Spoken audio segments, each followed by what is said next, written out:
What are we talking about? Practice? We're talking about practice, man.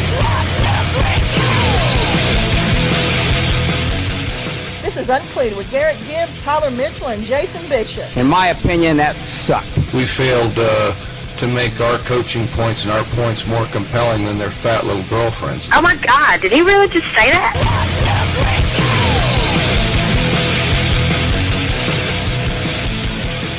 UnCleated. It's about to get real. Garrett Gibbs, Tyler Mitchell, Jason Bishop. A good amount of stuff to get into this week. We've got rivalry week. Not easy for me to say. The BCS picture, the Auburn-Alabama game, Georgia-Georgia Tech, conference championship pictures, what the games are going to look like. Florida deciding that they're going to hold on to Will Muschamp, which is rather surprising. We'll get into that as well.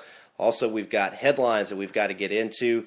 So we'll jump right into that. Actually, before we jump into that, Garrett, I was looking at the shell of the script today.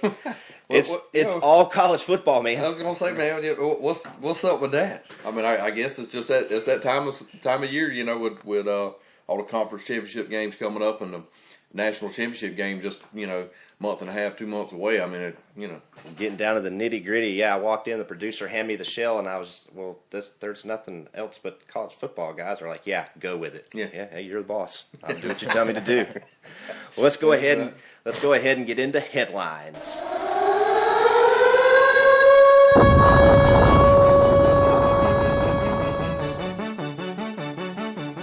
Ladies and gentlemen, can I please have your attention? I've just been handed an urgent and horrifying news story. And I need all of you to stop what you're doing and listen. Cannonball! Headlines.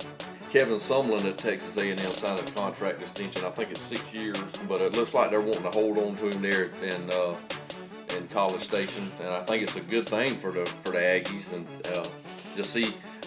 I think everybody's interested to see what he does without Manziel at quarterback.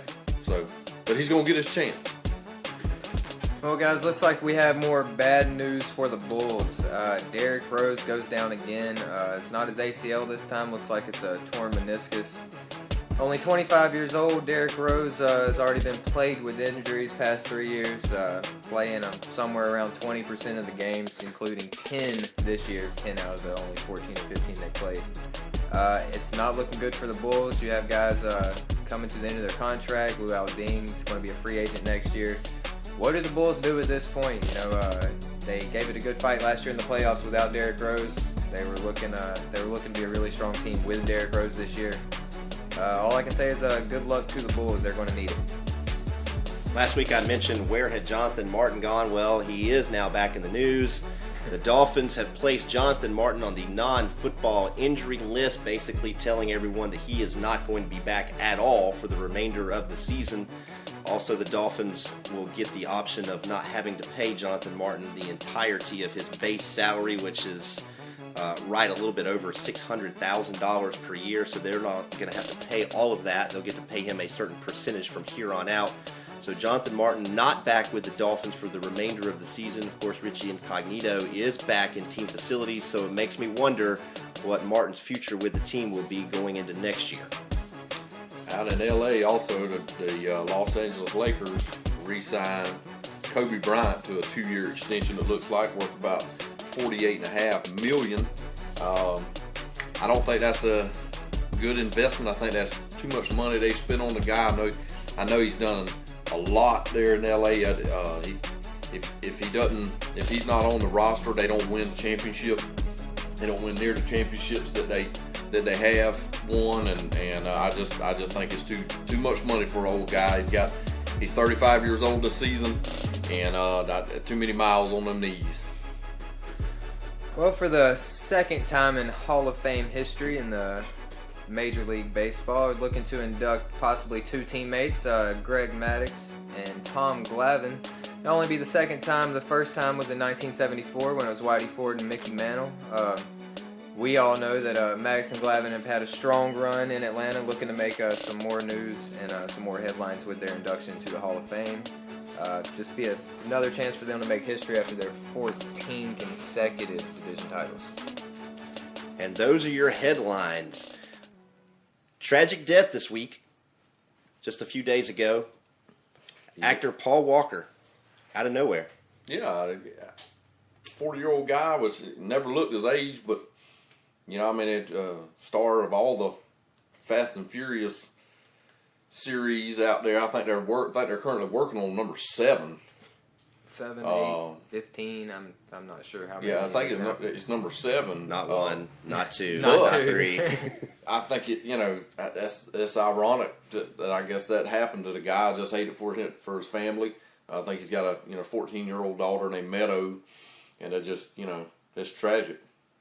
Yeah, it's a sad situation. I haven't been a fan of the whole franchise. I do remember watching the first Fast and the Furious, it kind of being a new thing and really catchy. That was back when I was a little bit younger. But it was really neat with the cars. I kind of, I like Paul Walker. He seemed like a pretty good guy, and it's always unfortunate to hear about somebody's untimely death in a tragic accident like this. And a lot of people looked up to this fella, and we just hate to see him go. That first Fast and the Furious movie actually prompted me to buy my first car that I actually financed by myself for the first time. It was Garrett, you might remember it, a green Honda Civic. I do remember that. Yeah, green Honda Civic is the first vehicle I bought, and I bought it because all those Civics were cool in that movie, and at the time the Civic was the cool car to have. That's right. So that's what I went with, and I even sometimes fabricated the truth when I was around folks that were all big racers, and I would tell them that I had a tank of NOS in my my Civic, my little 4-cylinder Civic. Well, it definitely started a cult, a cult following. So I mean, you started seeing after that movie came out. It was funny. You run around town, you start seeing all these Japanese cars like the Mitsubishis and the Hondas and all with the ground effects on them, with the neon lights, with the rims, and with the little big mufflers on the back. And I think it just started a whole trend with that, and it's just sad to see the guy go. I would say it started more of a fad. You don't really see much of that anymore. I know back when I was in high school, everybody was keen on, as they say, souping up their cars, and you really don't see it as much anymore. Gas doesn't cost $1.25 anymore, so really that changed a lot. It changes things. I don't really want to go fast anymore. Let's just cruise. I'll take a golf cart. Heck with it. Get a moped. Heck yeah. We want you guys to follow us on Twitter at UnCleated. Look us up on Facebook. Shoot us an email at uncleated@gmail. We'll read some of your stuff on the air. We got to get out. This is UnCleated on the Bishop Media Sports Network. Magic 105.9 presents the Southern Sports Edition Minute with Jason Bishop, the authority on Southern sports. This Southern Sports Edition Minute is brought to you by Island Automotive. The Glen and Brunswick basketball teams will square off Tuesday night for the last time ever in the old Brunswick High Gym. Tip will be at 7:30 p.m.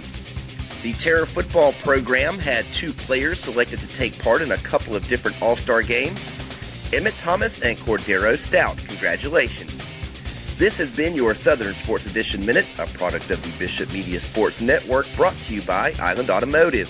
Like us on Facebook and follow us on Twitter at SSE Sports, and be sure to check out UnCleated with myself, Garrett Gibbs, Tyler Mitchell, at theSouthernSportsEdition.com. Pick up your copy of SSE all over the Golden Isles. The Southern Sports Edition Minute with Jason Bishop, exclusively on Magic 105.9.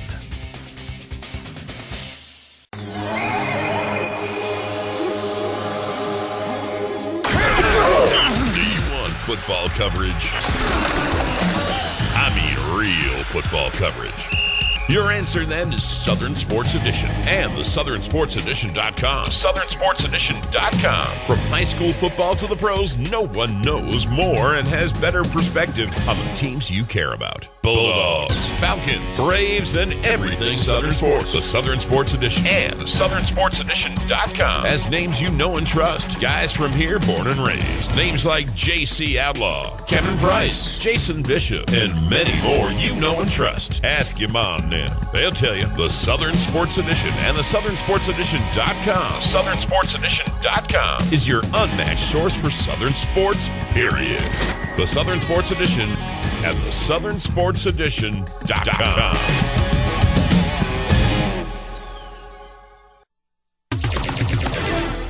with the Southern Sports Edition Minute, brought to you by Robbie Robertson Ford. I'm Brian Blunt, reporting from Halford Stadium in Tucker.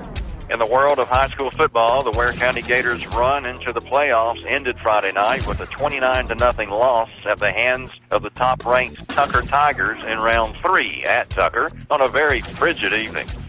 The Tucker defense dominated on the evening, shutting down the hefty Gator running attack. But congrats to Ware County nonetheless on another great season into the quarterfinals, finishing 11-2 and Region 3 Class 5A champs. Be sure to pick up your free copy of the Southern Sports Edition at Robbie Robertson Ford, 2825 Memorial Drive in Waycross, and visit us online at thesouthernsportsedition.com. The Southern Sports Edition is a product of the Bishop Media Sports Network and is brought to you by Robbie Robertson Ford.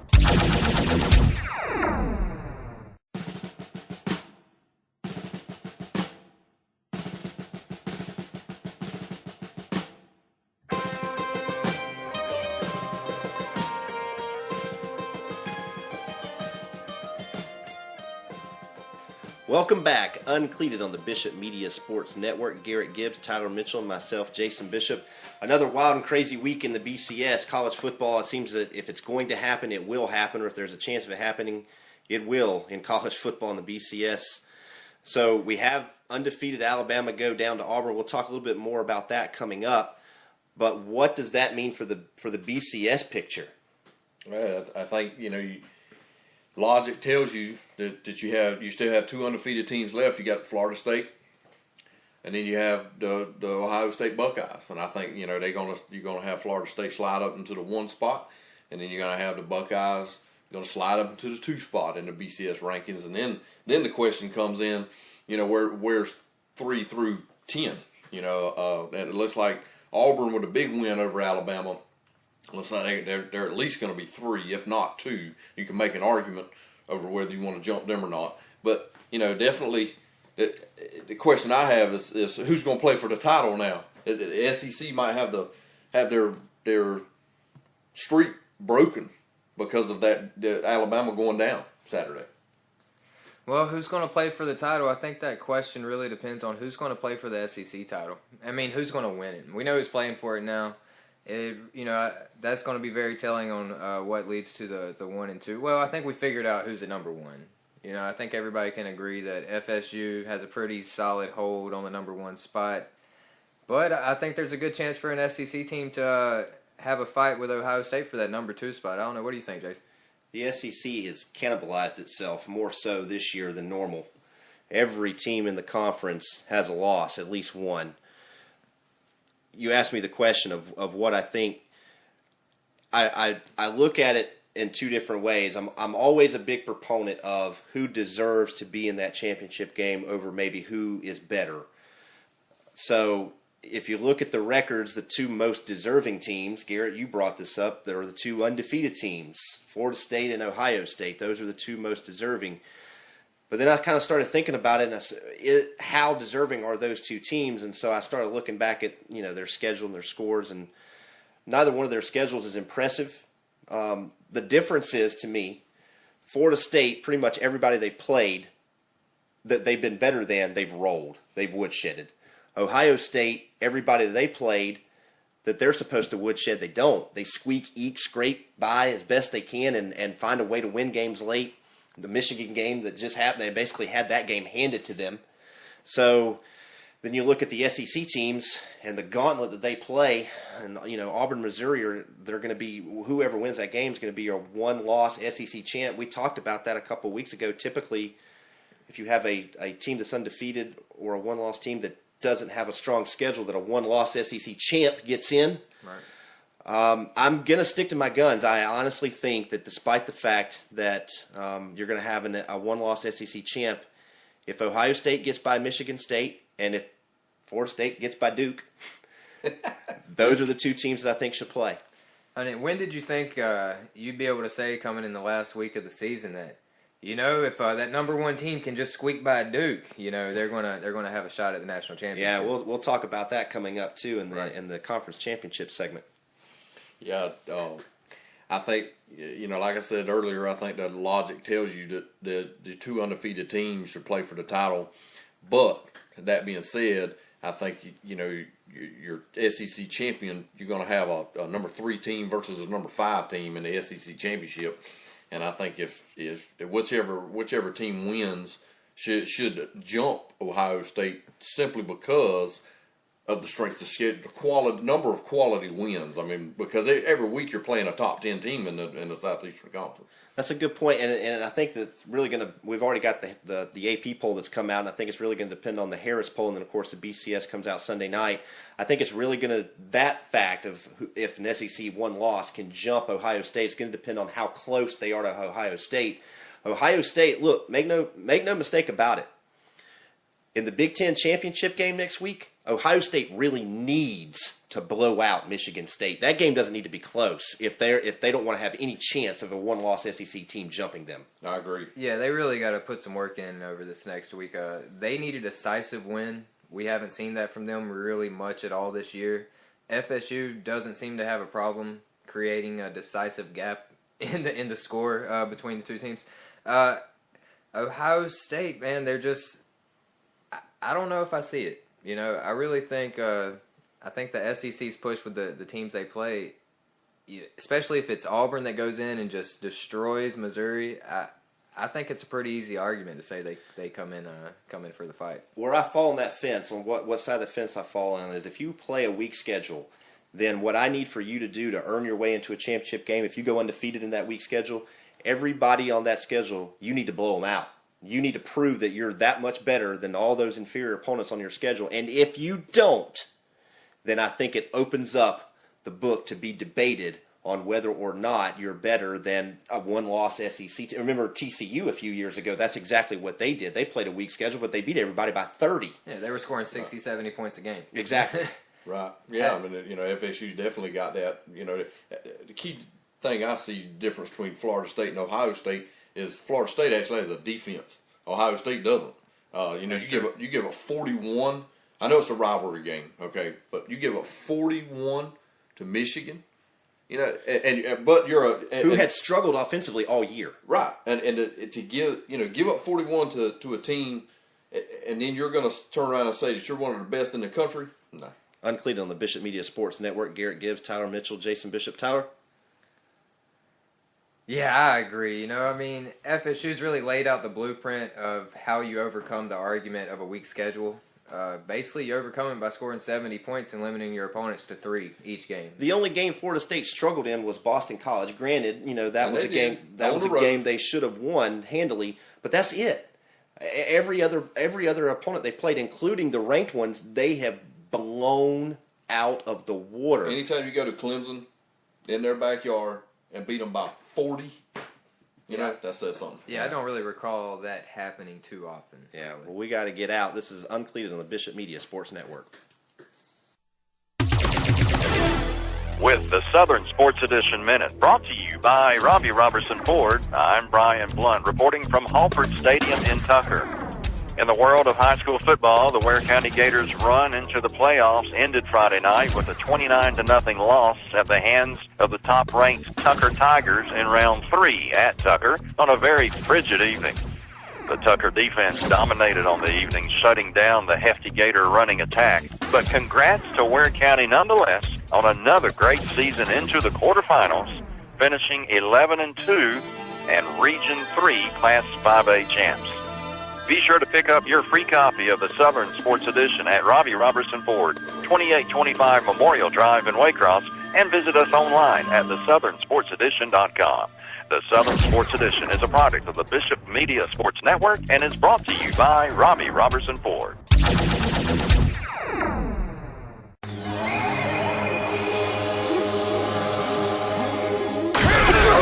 D1 football coverage. I mean real football coverage. Your answer then is Southern Sports Edition and the SouthernSportsEdition.com. SouthernSportsEdition.com. From high school football to the pros, no one knows more and has better perspective on the teams you care about. Bulldogs, Falcons, Braves, and everything Southern Sports. The Southern Sports Edition and the SouthernSportsEdition.com has names you know and trust. Guys from here, born and raised. Names like J.C. Outlaw, Kevin Price, Jason Bishop, and many more you know and trust. Ask your mom now. They'll tell you. The Southern Sports Edition and the SouthernSportsEdition.com. SouthernSportsEdition.com is your unmatched source for Southern sports, period. The Southern Sports Edition at the SouthernSportsEdition.com. Magic 105.9 presents the Southern Sports Edition Minute with Jason Bishop, the authority on Southern sports. This Southern Sports Edition Minute is brought to you by Island Automotive. The Glen and Brunswick basketball teams will square off Tuesday night for the last time ever in the old Brunswick High Gym. Tip will be at 7:30 p.m. The Terror football program had 2 players selected to take part in a couple of different all-star games. Emmett Thomas and Cordero Stout. Congratulations. This has been your Southern Sports Edition Minute, a product of the Bishop Media Sports Network, brought to you by Island Automotive. Like us on Facebook and follow us on Twitter at SSE Sports, and be sure to check out UnCleated with myself, Garrett Gibbs, Tyler Mitchell, at the SouthernSportsEdition.com. Pick up your copy of SSE all over the Golden Isles. The Southern Sports Edition Minute with Jason Bishop, exclusively on Magic 105.9.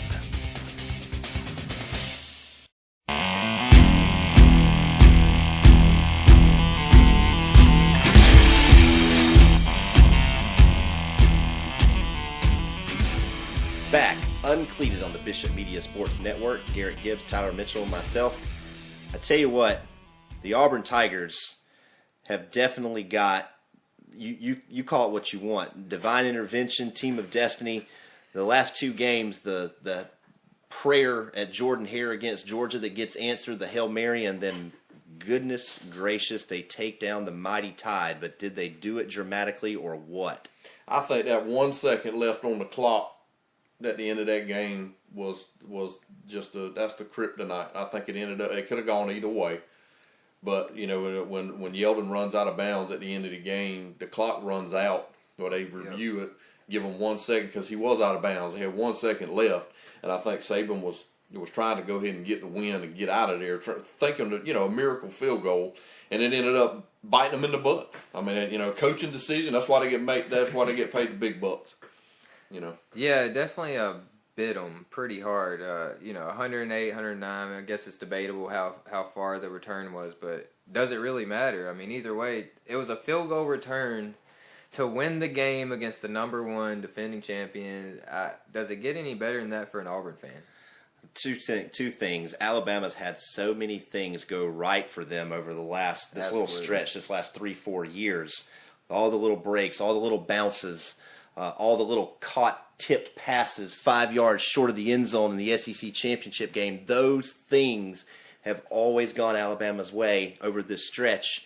And for the first time in 3 or 4 years, they had a big thing, a miraculous play, a break that did not go their way. And I was sitting there watching the game, and I thought, they got that second put back on the clock. If this kid hits this field goal, if I'm Auburn, I feel cheated. But obviously it didn't happen, the miraculous return. Here's a question I want to pose to you guys. Let's say the game does go to overtime. Does Alabama beat Auburn in overtime Jordan Hare? I think Alabama wins in overtime because they were not dominating, but they were winning in every facet of the game up until then. Yes. Yeah, I agree. I think A.J. McCarron, with his experience going into overtime, it's not his first rodeo. The kid, like we've said before, he doesn't really make too many mistakes. He just seems like a seasoned vet. He has a good head on his shoulders, and in overtime, I would give the edge to Bama just for the sheer fact they have A.J. McCarron. I saw a guy that I went to college with who is a big Alabama fan, and I saw on his Facebook last night, we should fire Saban. And I thought, are you kidding me? Are you that spoiled? That's ridiculous. And I kind of wanted to call him and cuss him out, but I decided not to because I didn't really like the guy in college anyway. But trade him to the Dogs. Yeah. We'll take him. Yeah. Well, it was a coaching decision to go for the field goal instead of throwing up the old trusty Hail Mary. But that's like I said earlier. I mean, that's why they get paid the big bucks. He made a coaching decision, didn't work out. It ended up going the other way. Actually, in a big way, going the other way. Because if anything, I mean, the guy catches it and return it. He don't run 108 yards. You don't think that's that's kind of what he was basing it on. You're 100% right. That is the right call. With 1 second on the clock, you've got a kid that bangs him from 60 in practice. Give him a shot. I guarantee you, not one person on the Alabama coaching staff said to their field goal team, "Now, if he kicks this short, make sure that we cover the return," because it just was a complete didn't even enter in the thought process of anybody. Well, because I think, they even said it Saturday that on that last field goal, I think they had 11 linemen on the field. 10 linemen, 1 kicker. Yeah, right. Yeah, 10 linemen, 1 kicker. Best athlete you have on the field is wasn't it Cade Foster? Is the kicker. That's the kicker. I'm pretty sure that's the only time that's ever been said on a talk radio show. The best athlete on the field was the kicker. Once he got by the kicker, now Cade Foster should have made that tackle. He should have. Let's not. If it walks like a duck, talks like a duck, it ain't a cheetah. Well, he should have made that tackle. It's a kicker. Hey, even with that being said, Chris Davis running up the field when he cuts up down the sideline, he still like he got caught by a lineman. So just think how fast them guys are at Alabama. That shows you how fast Alabama's defense is and their linemen just in general. I want to pose this question. Obviously, the miraculous win. Is Alabama still the best team in the country? On paper. Well, I think so. Yes. I mean, I think losing a game like they did Saturday against Auburn, I don't think, because they were winning that game in every statistical category that you have. But that's what differentiates the best team in the nation from other teams. When moments like this, they don't give up a 108-yard missed field goal return. Well, yeah, but I mean, the only thing that stands out in my mind about the stats is they almost gave it 300 yards rushing to Auburn. Okay, and they haven't done that pretty much all season. Well, I think it's been a decade since they've given up 164 yards from one individual. That's my point. Alabama put themselves in that position to have to depend on a desperation 1 second field goal to win that to skirt out of Jordan Hare with a win. That would have been a miraculous kick. They put themselves in that position. Would the best team in the country have put themselves in a position to, like you mentioned, all the yards rushing and all the offensive numbers that Auburn had? If it were Florida State playing Auburn, is Florida State having to depend on a long field goal to win that football game? Well, I'll say this. Possibly. Well, I'll say this. They were the best team in the country last year, and they depended on Georgia to make a little bit of mistakes coming down the field at the end of the SEC championship game. So, I mean, but it worked out for them that year, and they were the best team in the country, and they won. This year, it comes to another moment like that, and it doesn't go the same way. So I think the argument can be made that they're not the best team in the country. I think they're still the best team in the country. I just think that they had a freak play that just didn't go their way. In every national championship run that I can recall, there's always a game that the national champion gets into that they escape. We call it their escape game. Right. And I think that was supposed to be Alabama's escape game. The thing is, they just didn't send Auburn the memo. Yeah, I mean, it was a traditional rivalry game, come down to the wire, and it just went Auburn's way in the end. That's all. We're up against a hard break. We got to get out. When we get back, we're going to discuss the Georgia Tech game and conference championship games. UnCleated on the Bishop Media Sports Network. Magic 105.9 presents the Southern Sports Edition Minute with Jason Bishop, the authority on Southern sports. This Southern Sports Edition Minute is brought to you by Island Automotive. The Glenn and Brunswick basketball teams will square off Tuesday night for the last time ever in the old Brunswick High Gym. Tip will be at 7:30 p.m. The Terror football program had 2 players selected to take part in a couple of different all-star games. Emmett Thomas and Cordero Stout. Congratulations. This has been your Southern Sports Edition Minute, a product of the Bishop Media Sports Network, brought to you by Island Automotive. Like us on Facebook and follow us on Twitter at SSE Sports, and be sure to check out UnCleated with myself, Garrett Gibbs, Tyler Mitchell at theSouthernSportsEdition.com. Pick up your copy of SSE all over the Golden Isles. The Southern Sports Edition Minute with Jason Bishop, exclusively on Magic 105.9.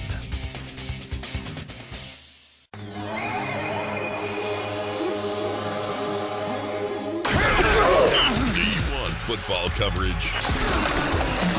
I mean real football coverage. Your answer then is Southern Sports Edition and the SouthernSportsEdition.com. SouthernSportsEdition.com. From high school football to the pros, no one knows more and has better perspective on the teams you care about. Bulldogs, Falcons, Braves, and everything Southern Sports. The Southern Sports Edition and the SouthernSportsEdition.com has names you know and trust. Guys from here, born and raised. Names like J.C. Outlaw, Kevin Price, Jason Bishop, and many more you know and trust. Ask your mom now. They'll tell you. The Southern Sports Edition and the SouthernSportsEdition.com. SouthernSportsEdition.com is your unmatched source for Southern sports, period. The Southern Sports Edition and the SouthernSportsEdition.com.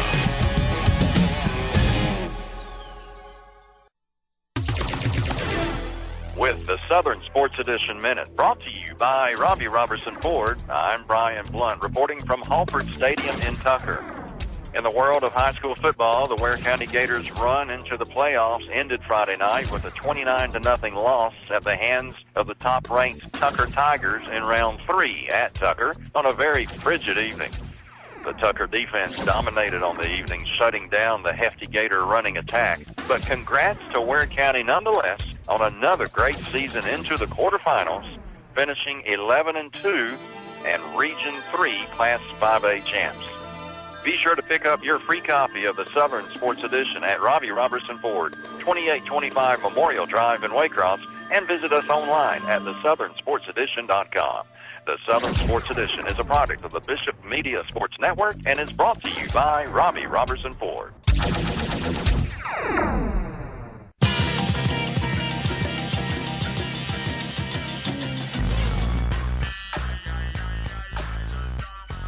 UnCleated back on the Bishop Media Sports Network. Garrett Gibbs, Tyler Mitchell, Jason Bishop along for the ride. And along for the ride also are the championship games, the conference championship games coming up. The SEC, ACC, Big Ten, and Pac-12. Of course, there is no Big 12 because they only have 10 teams, even though it's the Big 12. I don't know why they didn't change their name. Another thought for another day. Well, let's just kick off with the most important one. Obviously, Auburn and Missouri in the SEC. Who'd have thought that? You know what? You know what? Now that you say that, I'm glad he's about to call me out. I'm glad you said that because I do believe. Oh boy! That at the beginning of this season, I think we picked. I'm along with you, but I think you led the way on this one. That Missouri was going to finish dead last in the East, or next to last in the East. Only team to finish worse than them was Kentucky, and then Auburn was going to be dead last in the West.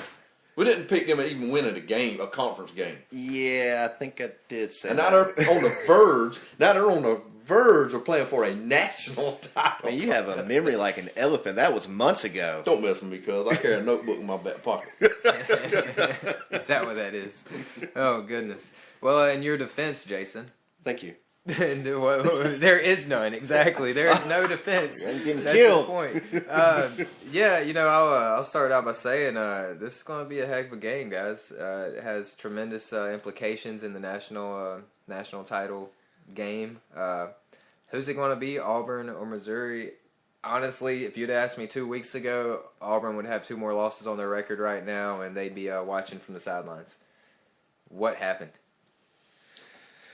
The difference for me in this game is going to be the ability of the Auburn secondary to cover Missouri's receivers. Missouri's receivers, they're big, they're fast, they're strong. They've got a great receiving core. That has been the strength of this team the whole year, is the ability to get the ball to the outside, therefore opening the middle of the field for the running game, James Franklin included, and Matty Mock when he was there while Franklin was injured. The Auburn secondary has to take away the outside deep threat from Missouri for Auburn to win this football game. I really think Missouri is going to win this game. Well, and I'll tell you, I agree with you about the secondary, but I think it's going to hinge on the pass rush. I think if they can contain Franklin in the backfield and they can get a pass rush, get pressure up the middle, it's going to be a long day for Missouri. I actually like Auburn in this game. You know, I have to agree with Garrett on this one. I do like Auburn in this game. They've had a solid running game the past few weeks. The quarterback's putting up decent numbers. And not to mention, Lady Luck has obviously been on their side. No joke. I mean, what do you can't beat Luck. I mean, can you? Well, anytime you're up, and I'm gonna go back a couple of weeks ago when they were up against Georgia, they were just woodshedding Georgia. They were up, I think, 31-10 or 37-10 at one time, and came back and Georgia made a game, but actually took a 1-point lead in that game, and then on the freakish play of the whole season. Well, maybe not Saturday, but anyway. Most freakish play, they end up winning. And then another one against Alabama. So, I mean, right now, like Tyler says, they got Lady Luck on their side. If that continues over into the conference championship game next Saturday, I don't see how anybody can beat them. I agree. Florida State and Duke. What we got? I think for Duke to win this football game, they're going to need Alabama playing for them, because I don't see Duke winning this football game. I don't think, of course, everybody said, too, the experts said they wasn't going to get past North Carolina either, and they did. But I think they're completely outmatched in this game. Yeah. I like Florida State by at least 20. I watched Duke's celebration at the end of that game that they had won their division and how happy they were. And to me, it seemed like that was the goal, is to win your division, and they were content with that. So I think from a goal standpoint, they're just like, okay, we're done. We did what we needed to do. Right. I think they know they're going to be outmatched, and Florida State is going to win that game just like they do most of them. They're going to win that game big. And I'm going to tell you, this is a discussion for a later time. But Coach Cutcliffe at Duke, what he's done to win the division over. Check this: you got Miami and Virginia Tech in the same division as Duke, and they beat them. Yeah, good point. By 2 games. Yeah. By 2 games. And they beat them head to head. On top of that, both. Yeah. That's never happened in my life. So Ohio State and Michigan State in the Big Ten. This is a really, really important game for Ohio State. Even if they win it, they need to win impressively here. I think they do it, but it's necessary. I don't see it happening. You don't see Ohio State winning or winning impressively? I don't think they're going to win impressively, and I think it's going to be a far shot to even say they win. Yeah, it might sound funny, saying it's going to be a far shot for the number 3 undefeated team to win the game and take the Big Ten. Honestly, I agree. I think Michigan State's going to give them a heck of a run here for their money, and I'm not surprised if Michigan State knocks them off. That's kind of what I'm thinking. I mean, Michigan about did the job, so Michigan State's going to come in behind them and say, you know what, let us take care of it. The Michigan State is leaps and bounds ahead of Michigan, this season, and this is going to be definitely the biggest test Ohio State has faced all year, and I think Michigan State's going to be ready. The only conference championship game that doesn't have any national title implications, Arizona State and Stanford in the Pac-12.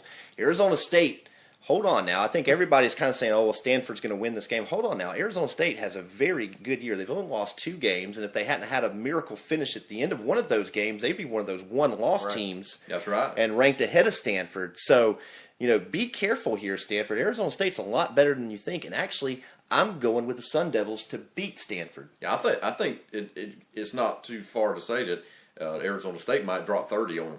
Yeah, their offense is ridiculous. And Stanford's got the best defense in the Pac-12. Yeah, they might be able to do that, but if Stanford plays like Stanford, control the ball, control the clock, I see them taking this game down and just moving forward. They should be able to put this one in the bag. But then, I don't know that Arizona State's any more lethal than Oregon when they're clicking on all cylinders. And it's a good point. And Stanford shut them out through 3.5 quarters. That's a really good point. Granted, that was a huge game. I'm sure Stanford was up for it. But yeah, that's a great point. It's a great point. We got to get out. When we get back, we're going to break down the Georgia Tech and Georgia game and another great college football game from this past Saturday, UnCleated on the Bishop Media Sports Network. With the Southern Sports Edition Minute, brought to you by Robbie Robertson Ford, I'm Brian Blunt, reporting from Halford Stadium in Tucker. In the world of high school football, the Ware County Gators' run into the playoffs ended Friday night with a 29-0 loss at the hands of the top-ranked Tucker Tigers in round 3 at Tucker on a very frigid evening. The Tucker defense dominated on the evening, shutting down the hefty Gator running attack. But congrats to Ware County nonetheless on another great season into the quarterfinals, finishing 11-2 and Region 3 Class 5A champs.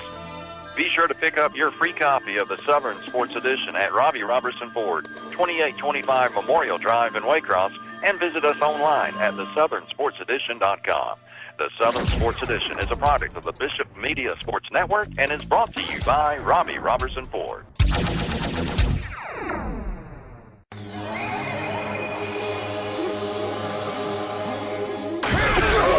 D1 football coverage. I mean real football coverage. Your answer then is Southern Sports Edition and the SouthernSportsEdition.com. SouthernSportsEdition.com. From high school football to the pros, no one knows more and has better perspective on the teams you care about. Bulldogs, Falcons, Braves, and everything Southern Sports. The Southern Sports Edition and the SouthernSportsEdition.com has names you know and trust. Guys from here born and raised. Names like J.C. Outlaw, Kevin Price, Jason Bishop, and many more you know and trust. Ask your mom now. They'll tell you. The Southern Sports Edition and the SouthernSportsEdition.com. SouthernSportsEdition.com is your unmatched source for Southern sports, period. The Southern Sports Edition at the SouthernSportsEdition.com. Magic 105.9 presents the Southern Sports Edition Minute with Jason Bishop, the authority on Southern sports. This Southern Sports Edition Minute is brought to you by Island Automotive. The Glen and Brunswick basketball teams will square off Tuesday night for the last time ever in the old Brunswick High Gym. Tip will be at 7:30 p.m.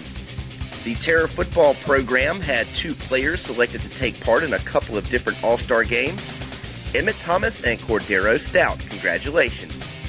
This has been your Southern Sports Edition Minute, a product of the Bishop Media Sports Network, brought to you by Island Automotive.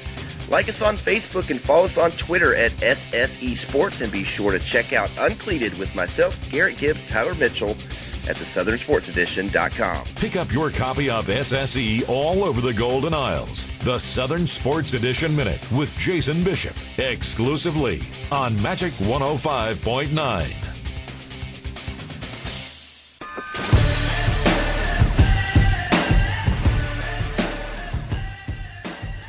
UnCleated, the Bishop Media Sports Network. Garrett Gibbs, Tyler Mitchell, Jason Bishop. Clean, old-fashioned hate. Georgia Tech. We saw that in the pregame warm-ups. The teams on the field getting in each other's faces at the 50, talking junk before we even got started. Game lived up to the billing.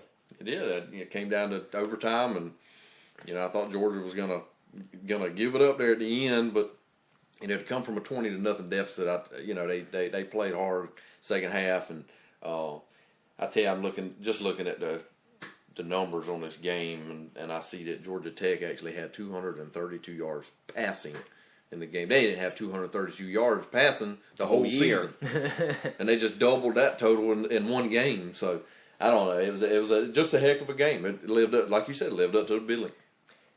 It really did. It was a fun game to watch. Whoever side you're on, it doesn't matter. As long as you're a fan of football, that's the type of game you want to see. 2 overtimes.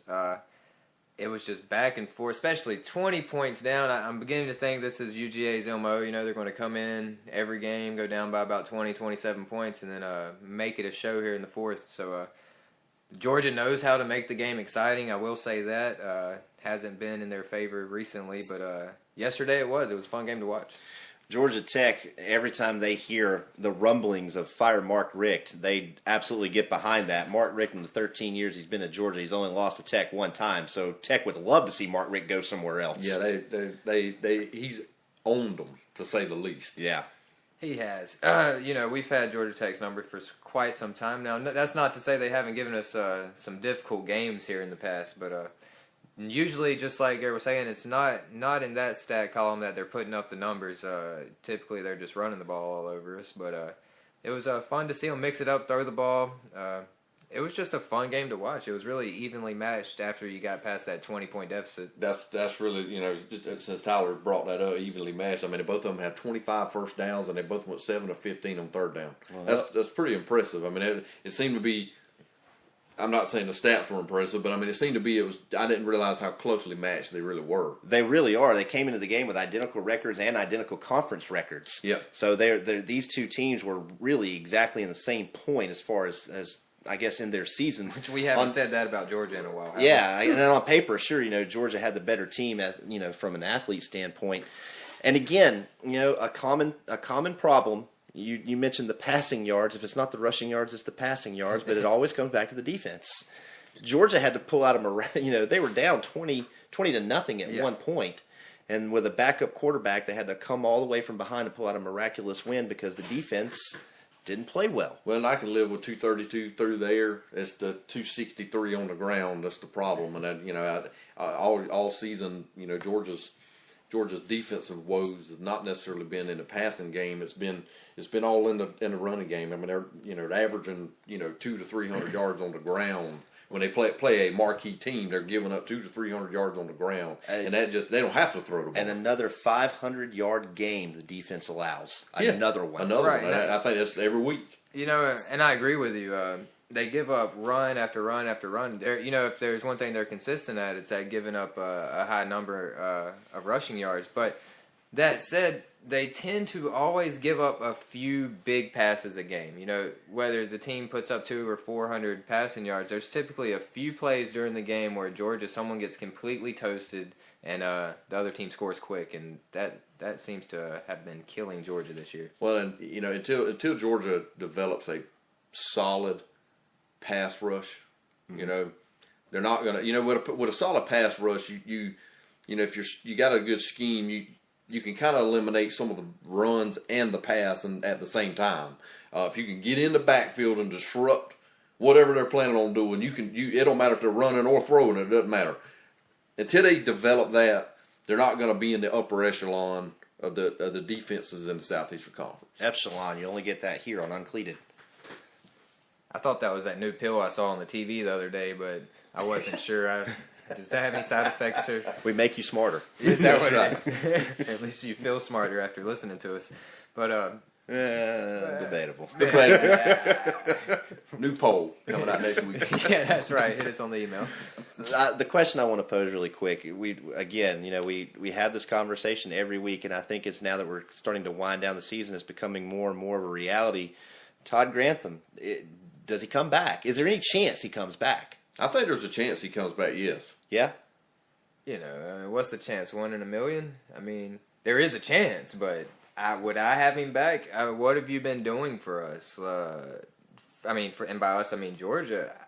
Our defense is horrible. I mean, it's consistently bad. Just like you were saying, they have no pass rush.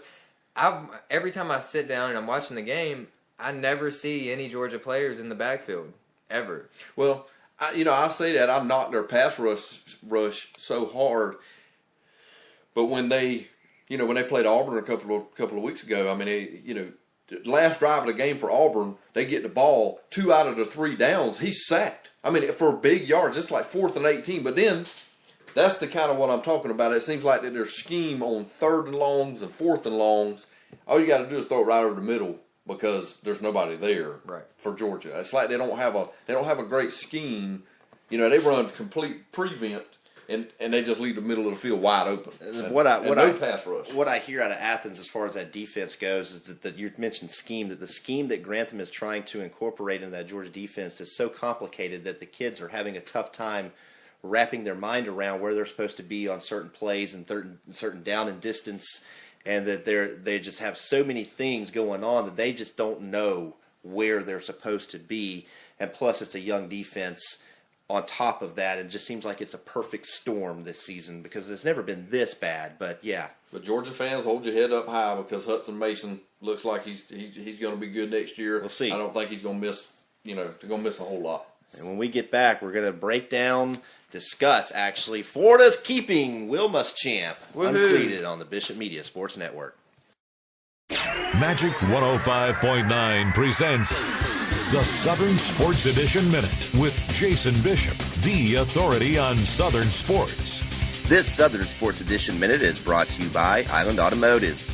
The Glen and Brunswick basketball teams will square off Tuesday night for the last time ever in the old Brunswick High Gym. Tip will be at 7:30 p.m. The Terror football program had 2 players selected to take part in a couple of different all-star games. Emmett Thomas and Cordero Stout. Congratulations. This has been your Southern Sports Edition Minute, a product of the Bishop Media Sports Network, brought to you by Island Automotive.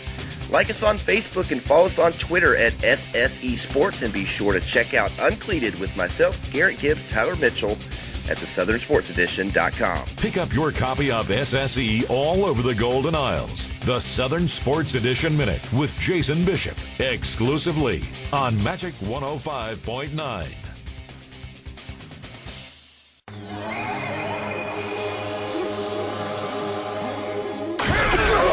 D1 football coverage. I mean real football coverage. Your answer then is Southern Sports Edition and the SouthernSportsEdition.com. SouthernSportsEdition.com. From high school football to the pros, no one knows more and has better perspective on the teams you care about. Bulldogs, Falcons, Braves, and everything Southern Sports. The Southern Sports Edition and the SouthernSportsEdition.com has names you know and trust. Guys from here born and raised. Names like J.C. Outlaw, Kevin Price, Jason Bishop, and many more you know and trust. Ask your mom now. They'll tell you. The Southern Sports Edition and the SouthernSportsEdition.com. SouthernSportsEdition.com is your unmatched source for Southern sports, period. The Southern Sports Edition at the SouthernSportsEdition.com.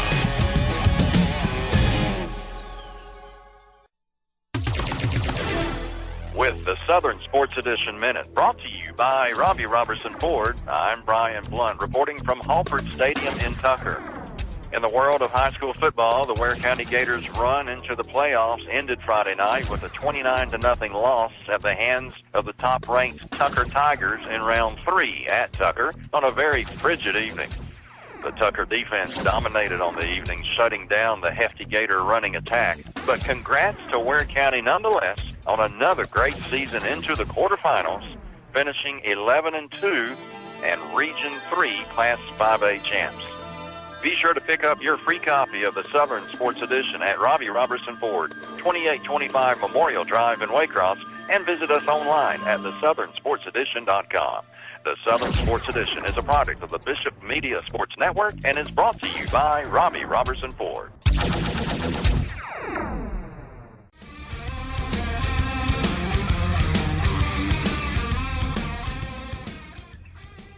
Back uncleated on the Bishop Media Sports Network. Garrett Gibbs, Tyler Mitchell, Jason Bishop.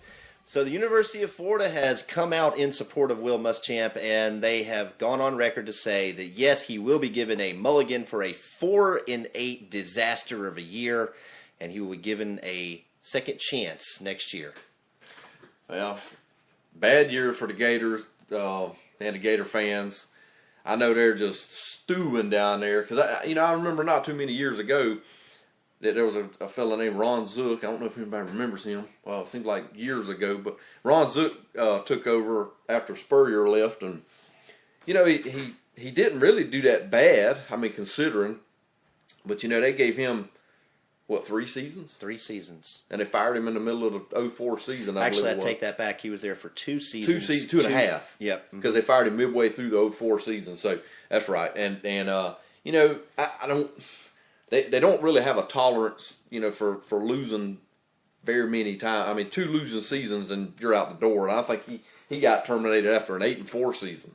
So turn the numbers around, okay. But and Muschamp coming off 11-1 season last year, and then he goes to 4-8. But I think a lot of that had to do, Jason, and correct me if I'm wrong, but they had almost 20 players that were injured.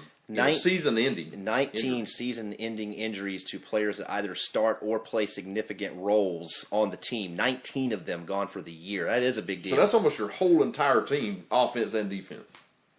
Yeah, it is. At what point is it the coach's fault? At what point is it the injuries?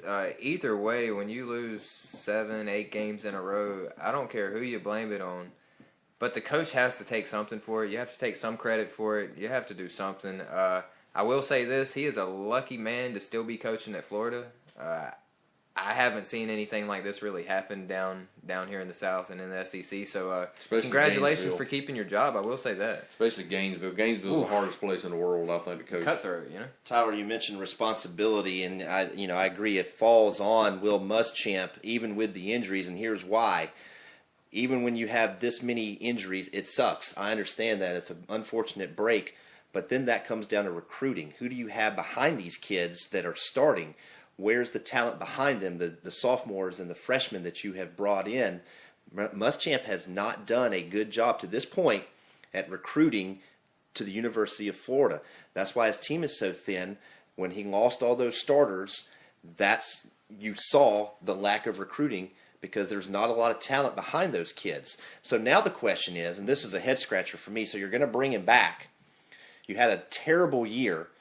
And you're going to allow him to go back out and recruit. Man, that's going to be a hell of a sales job to be able to convince an 18-year-old kid to come to Florida when your program is in such disarray. You don't have any talent there now on the field. Why in the world would they come? I know where they're going to go. I mean, the talent in Florida is number 1 in the nation per capita. FSU's where they're headed. And that's why you see, and they've been headed there ever since Urban Meyer has left, and Miami, of course, down south has had their issues with the sanctions and all that. It looks like they're going to get past majority of that. You're going to start seeing them kind of rebound a little bit because I think Al Golden's a good coach. But with Muschamp, he's lost a lot of the talent. They've gone to FSU. Now look what FSU's doing. They've gotten all the talent, and look at them. They're undefeated. I mean, what a surprise. Here's a question that I would love to be a fly on the wall because the kid's going to ask Muschamp this: are you going to be the coach at the end of this year? Right. He doesn't know. Right. Well, are you going to be the coach when I graduate in 3 or go to the NFL draft in 3 or 4 years? Are you still going to be there? He doesn't know. I don't think anybody, and I don't think anybody at Florida knows that. The last stable coach they've had, Steve Spurrier. Yeah, I agree. They haven't had another Steve Spurrier. Thank goodness he's going for Georgia fans. He absolutely had their number, and Muschamp cannot say the same thing. That's one team he does not have the number of, and honestly, they didn't really have anybody's number this year. They got beat up pretty decisively by numerous teams. Lately being FSU really put the work on them. Well, I mean, they played them tough now through the first half, which that surprised me. I mean, I figured it would have been 30-0 at the half, but they did play them tough. FSU's clearly more talented, but they played them tough, and FSU just pulled away in the end. I just think if your goal is to get the program turned around, and you've got to recruit to do that, and so you're going to send Muschamp and his staff out to recruit these 4- and 5-star athletes to come to Florida, which is what they're accustomed to getting. Right. Yep. And he doesn't have them in the program now. Right. What are you going to tell those kids to bring them in? Because your team's going to be bad next year too. Yeah, I'm going to tell you, it really surprises me with Jeremy Foley and the Gator alumni is that they did not get rid of Muschamp and really go after Charlie Strong. Charlie Strong or not, but you're in a much better situation if you fire Muschamp, bring in a new coach so that at least when he goes out to recruit, he can say, we're getting this thing turned around, I'm the answer. Look at Charlie Strong. He's recruiting from Miami all the way in Louisville. That's a good point. How easy would it be to get him to come to Gainesville? I mean, you're talking about another 1,200 miles. So, yeah, the recruiting thing is going to be the deal. Muschamp's going to have to get out and do a really, really great sales job to get these kids to come to Florida. I don't think he's going to be able to do it. I think they're going to have a bad year next year. Speaking of bad Thanksgivings, guys, I spent my Thanksgiving laid up on the couch, sick. Yeah, I told you to cook the turkey a little longer. You didn't want to listen to me, and now look at you, you got sick. I didn't think he was cooking turkey, but anyway. What did you guys do for Thanksgiving? We went to the river, hung out with my wife's family, and the kids had a blast. I think they put about 100,000 miles on between all the four-wheelers. There's about 10 four-wheelers and golf carts up there, so they just had a blast, man. That's what it's all about. Oh, that's awesome. I was very low-key on Thanksgiving. Helped out around the house cooking. Took it easy. Played with the kids. And took me a nice long nap after my... After I eat them. After about the sixth time you've eaten. Yeah, after about 3 plates, I was like, it's probably time to go down for a little while. Speaking of going down for a little while, that's what we have to do. This has been UnCleated on the Bishop Media Sports Network. Talking about a good nap, though, boy.